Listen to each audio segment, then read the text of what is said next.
handicapping and lineups are a common source of stress and difficulty for drivers, fans, and Speedway staff. This video will walk through some common words and terms used in handicapping and show an example lineup being made. Let's start by putting together a sample lineup.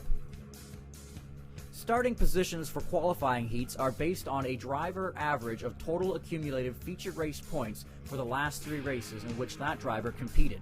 When the handicapper produces the list of average ranking, drivers are ranked from lowest race points average down to highest race points average. This list is split into 2 even heat races that are about the same size. If there's an uneven number of competitors, the second heat becomes the bigger of the 2.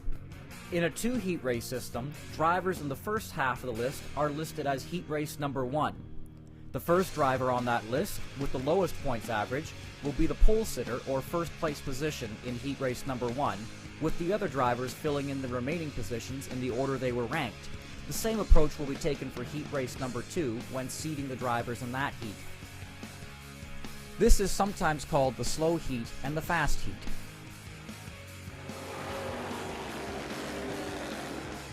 The heat races have been run, and here are our final finishing positions. Using these positions, we can now assemble the feature race lineup. When there are 14 cars or less participating, Heat 1 transfers 4 cars and Heat 2 transfers 6 cars. When there are 15 or more cars participating, Heat 1 transfers 6 cars and Heat 2 transfers 8.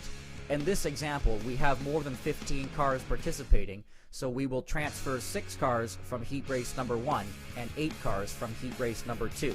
The transferring cars from heat race number 1 are placed at the front of the feature race lineup in reverse or inverted order of finish.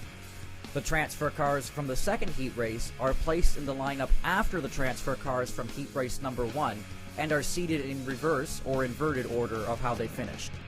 The remaining cars, drivers who finished outside those transfer positions, from heat race number 2 line up behind the transfer cars in the order that they finished, followed by the non-transfer cars from heat race number 1 in the order that they finished.